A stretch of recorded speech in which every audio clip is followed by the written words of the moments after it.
Welcome to the Charter Oak Chess Club's YouTube channel. In today's video, we'll be going over a game that I played back in high school with the King's Gambit. Me and my opponent were probably rated about, I'd say between 1,000 and 1,200. We were really just starting out. We'd played a lot, but not in USCF tournaments. A few years down the line, we'd both be over 1,800 playing in the USCF. But for now, this was a great kind of amateur game, but kind of shows some great attacking ideas. So I really like to go over it with my students, especially when it comes to pins. So we'll focus on that in this video. All right, so pawn to e4, pawn to e5, I play f4 to King's Gambit. In the King's Gambit, the whole idea is we're going to use this f pawn, and if black takes the pawn, which they do in this game, we're going to try to say, well, I have a lot of space in the center, right? This pawn has been taken, but now I can play d4, right? And I can get d4 into the center. This should be really, really easy to develop. So we start with knight to f3. If you play the King's Gambit, you're going to play knight to f3 9 times out of 10. And the reason for that is if we go for the center right away, now the queen comes out with check. And this check is really bad for us. We can't block, because if we block, black is simply going to take. If our knight comes out, tries to kick the queen out, they get this very nasty discovered attack, where the pawn is attacking the rook, but we're in check. And then take, take, and black is simply winning here. They're up a full rook. And then the other option is to play bishop c4, which you'll see in a lot of like early games. The idea is the queen's going to check, king's going to come to f1, and the king's going to say, well, what are we doing here? Like, why do you have your queen out? I can still play knight to f3 now. Yeah, I can't castle, but I should have easy development with all my other pieces. And this is fine too, but the best is knight to f3. Knight to f3, you're going to play it anyways to grab the center, of course, and also you're stopping this queen from getting to this square. So knight to f3, knight to c6. Again, we were both pretty inexperienced players. We didn't know a whole lot about chess openings. So my opponent goes for the Macleod defense. It's just a pretty natural move, right? Knight c6, controlling the center.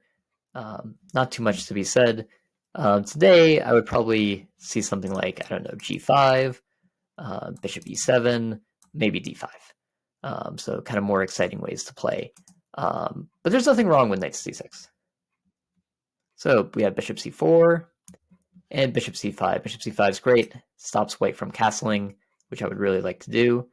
And the best thing here is to play d4. If we play d4 right away, we grab the center. Black has two pieces attacking d4. We have two pieces defending. They're going to have to move their bishop, and we'll probably recapture this pawn here. So for some reason, I didn't see that. I played pawn to c3, thinking I had to set it up first. He plays the best move, bishop b6, d4, knight to f6, and now both sides are ready to castle. And we have this pawn being attacked here. And there's two ways to defend this pawn, really. We can push the pawn, or we could play what we played in the game, knight to g5. So knight to g5 is very fun. We're attacking the f7 pawn. If black doesn't notice it, of course, there's this fork, right? And of course, black noticed it, so they castled. And this is a little preemptive to just, go attacking with your knight and bishop. But because of the opening we chose, and the fact that we're going to bring this rook to the f file to attack as well, it kind of works. So let's see. So we castle. Now black plays h6. So h6 is a very good move. The idea is saying, hey, your knight's defending the pawn. My knight's attacking the pawn. So now white has to move their knight away. And when you do, we get some position like, I don't know, like this, let's say. And it's pretty clear that black has just simply won a pawn here. There's nothing really white gained out of this opening. So yeah. And so I didn't want that to happen, so I wasn't going to play that. And then there's other options too. It's like, well, should I just, I don't know, try to sacrifice the knight maybe? Right? Just go for this all-out attack here. something like this. Maybe we'll trade some more. And maybe this is okay, but again, doesn't look great. Doesn't seem like I won anything out of this opening. Black is doing fine here. They developed all their pieces. They're going to play d6 or d5 or something, get their bishop out, and they're totally fine. So I was very surprised that I found this really interesting idea here. You can pause the video, see if you can find the next move for white. All right, so there's nothing wrong with just knight taking, trying to, just trade off a lot of material. But we played bishop takes f4, and bishop takes f4 does a lot. The idea is the knight still can't take on e4 because my knight's defending it. I win back a pawn, and now when black captures the knight, we're going to take their pawn. And the material is black has a knight for our pawn, but we have this pin here, right? This bishop is pinning the knight to the queen. And the dark squared bishop can't get back to block this pin. And we also have the rook with this semi-open file. And we have this bishop, which is pinning the pawn to the king. So what we're going to do here is we're going to say, well, I got this pin here. I'm going to sacrifice the bishop pair. I'm going to take this knight, and you can't take back with the queen because the rook's here. So they play d6, we play take. They have to take with the pawn to keep it even. And now we can see how this king is really exposed, right? We've really broken down the castle, and we bring the queen in. Now, there's one move here, maybe two moves, using the same idea that are going to save the game for black. And you can try to figure out the move now. And we'll come back to this move later at the end of the video. But for right now, he couldn't figure out the move. It's really hard to find, so he played queen to e7. Maybe try and get the queen out somewhere. I don't know, queen out like this. Try to save the day. Maybe just moving the rook so that the king can flee. He plays queen e7, and now we play. Well, we have two options. One, we could just go for a draw right now. We could play check. The idea is the bishop is pinning the pawn, so his pawn can't take the queen. And the king can only move here. And we could play this all day. And we would get threefold repetition, and it would be a draw. So if we were worried about our material right now, that's something we could do. But the better thing is say, well, the queen's blocking here. I just need to activate my rook and get checkmate. So that's what we do. We play rook to f3. They play bishop to f5. And now I was very proud of myself for not being tempted to take this bishop.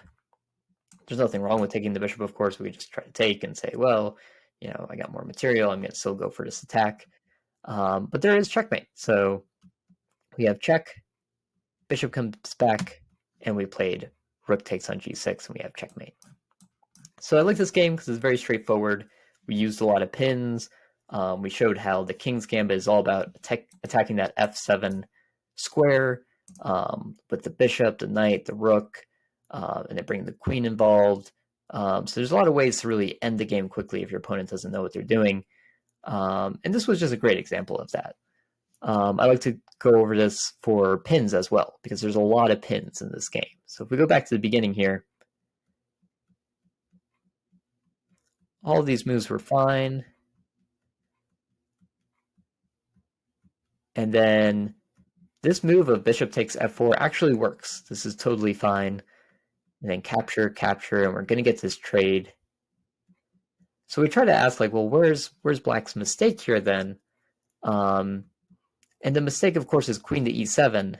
The question is, what can black do instead if they know that the rook is coming? Right, the rook is going to go here and here. How can they save their king? How can they build up a castle here? This pin is super deadly. So they really just want to find, some way to kind of save it here. And the idea, there's kind of two ideas, but they all stem from this pin that black has, actually. So if we take a minute and look, black has a pin, and it's right here. So the bishop is pinning the pawn to the king. This pawn can't move. So because of that, we can play knight to e5. We won't be able to take because we're attacking the king. And this knight is going to kind of come back and, save the day, more or less. So bishop would have to move back. And then we could play, well, we can't play there yet, so we'd have to play something like king up. And now the rook already has a lot of trouble, right? Like this rook can no longer go to f3 because the knight would take. And then we can't go over here because the bishop would take. And we could go here, but then where would we go next? Right? We can't go here still because of the knight and the bishop. And from here, the knight could just now move over here and defend, kind of act as like the last, defender that we need in this situation. We could play like the rook out here, attacking the queen. So this keeps everything safe. So we can't go for this like giant attack anymore. So yeah, it's a very interesting game. Really hard to find the defensive, move for black. But up until then, there was nothing really wrong with this game, which was quite surprising. Like all these moves were good. Some of them weren't the best, but they were all, perfectly fine, perfectly even game. Even the sacrifice works. So yeah, it was just kind of interesting to think that even here, when the king is very exposed, black has resources to save, to save their position. And it all stems from this pin.